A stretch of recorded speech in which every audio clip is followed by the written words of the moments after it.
The Rebel's Faith Goldy shares the science behind why it might be time to consider more than just our politics and culture and ask if what's in our fridge is feeding the feminization of our society. Or she shares a few cherry-picked studies while ignoring meta-analyses and reviews in order to fearmonger to lonely men who are looking for anything to blame their loneliness on other than themselves. Yeah, I'm going with that one. Hey guys, so this is a response to Rebel Media's Is Soy Feminizing the West that came out a couple of days ago.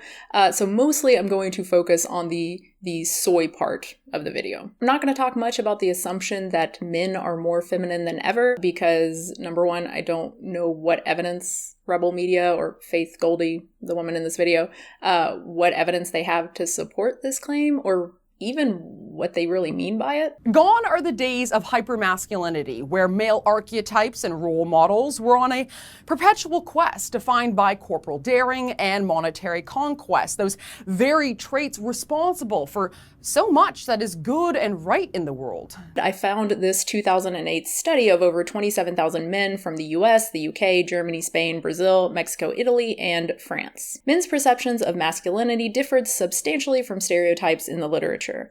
Men reported that being seen as honorable, self-reliant, and respected by friends were important determinants of self-perceived masculinity. In contrast, factors stereotypically associated with masculinity, such as being physically attractive, sexually active, and successful with women, were deemed to be less important to men's sense of masculinity. These findings appeared consistently across all nationalities and all age groups studied.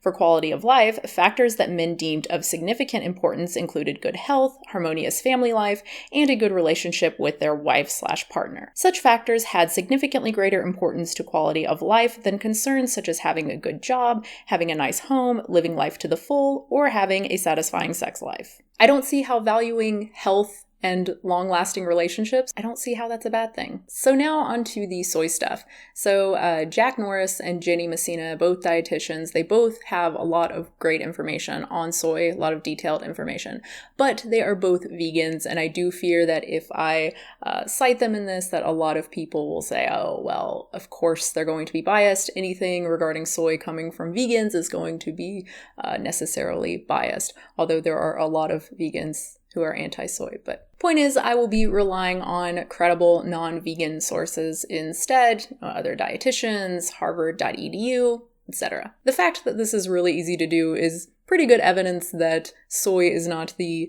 scary, feminizing food that Rebel Media wants it to be.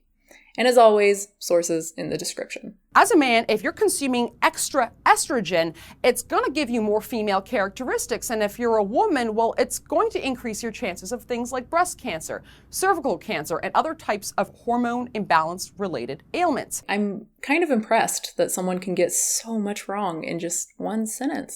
So good job, Faith. Or whoever wrote your script. First is the assumption that isoflavones, phytoestrogens, found in soy, that they are estrogen. But that's not true. They're kind of a weak form of estrogen.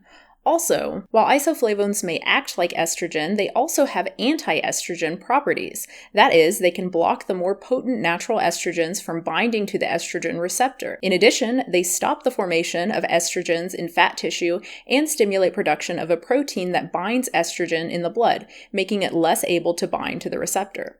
They also have antioxidant and anti-inflammatory properties and may work in other ways to reduce cancer growth. So the extra estrogen claim is incredibly misleading. Phytoestrogens, like isoflavones, differ from estrogen in many important ways. So what about the claim that this extra estrogen from soy is feminizing men? There have been a few case studies, one of the weakest forms of evidence, of individual men exhibiting signs of gynecomastia, man boobs. But again, this is just a few cases, and very importantly, they were consuming extremely large amounts of soy. And when they stopped consuming the extremely large amounts of soy, the little boobies went away. The evidence is clear that moderate amounts of soy do not feminize men. A 2010 review in Fertility and Sterility concluded that neither isoflavone supplements nor isoflavone-rich soy affect total or free testosterone levels, and that there's essentially no evidence from 9 identified clinical studies that isoflavone exposure affects circulating estrogen levels in men. So now on to the final claim in this one little sentence, that consuming this extra estrogen from soy is going to, for women, increase your risk for things like breast cancer and cervical cancer. Again, no. In fact, 4 separate case control studies found that soy consumption during childhood and adolescence was associated with a lower risk for breast cancer. I couldn't find much on cervical cancer and soy, so I have no idea where Rebel Media is getting their information from. But interestingly, I did find this study on over 34,000 Chinese women, 257 of whom were diagnosed with cervical cancer, that found the first human evidence for individual as well as synergistic protective effects of soy and green tea intake on risk of cervical cancer. I found nothing linking soy intake to an increased risk for cervical cancer. So soy became popularized in the West after positive health benefits such as a way longer lifespan was observed in populations with soy-rich diets, namely Japan. Only problem is the Japanese were eating natto. That's an organic and fermented soy loaded in things like probiotics and amazing vitamins like K2. Japanese definitely do eat fermented foods like miso and natto, but they also eat a fair amount of unfermented soy as well. In Japan, soy is consumed in various forms, including dried or green soybeans, tofu, natto, miso, okara, soybean sprouts, soy milk, yuba,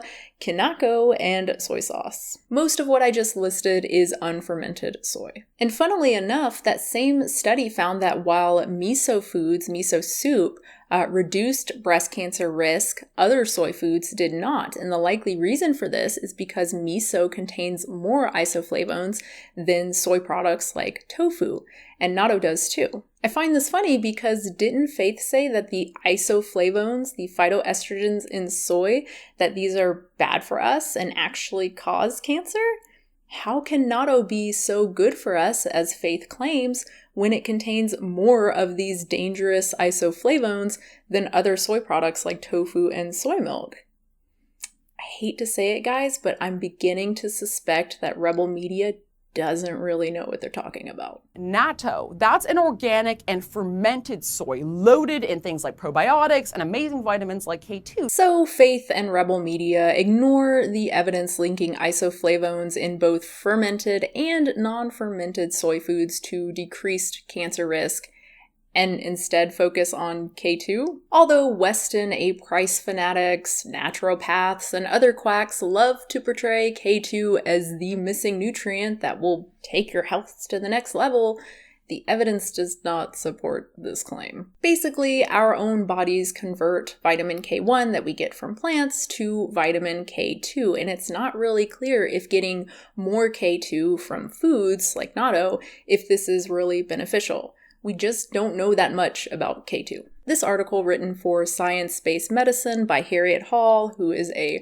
retired doctor that's no fan of veganism, is pretty good. It's on this naturopath's ridiculous book, Vitamin K2 and the Calcium Paradox, and it's worth a read if you want more info on K2 and the silly claims surrounding K2. 93% of the soy products that we eat today are officially GMO, which is great for food manufacturers because it makes the cheap crop even cheaper. It's not so good, though, for we consumers. These non-fermented, non-organic, genetically modified soybeans, which again account for 93% of the soy that we consume. Organic is a waste of money, and genetically modified foods are safe. This is scientific consensus. Although I doubt the people at Rebel Media care about that, considering their views on climate change. Well, these soybeans, they contain compounds called isoflavines, which act as phytoestrogens, plant estrogens, in the human body. Translation: soy is chemically similar to the principal female hormone, estrogen, and has similar effects in the body. As I said earlier, this is incredibly misleading. And I do find it interesting that Faith and Rebel Media are so obsessed with estrogen and estrogen feminizing men and giving women breast cancer, yet focusing on soy? What about dairy? You know, milk, a food that's commonly consumed in the West and actually contains estrogen? And as high estrogen levels in men are almost always a direct route to lower testosterone levels, eating soy, which contains estrogenic compounds, is often blamed for lowering testosterone. And there's a lot of science to back that up. Wrong again. Wow, what a surprise. As I cited earlier, in contrast to the results of some rodent studies, findings from a recently published meta-analysis and subsequently published studies show that neither isoflavone supplements nor isoflavone-rich soy affect total or free testosterone levels. Studies like this one, which indicate soy protein decreases testosterone levels in otherwise healthy young men. This is a study of only 35 men.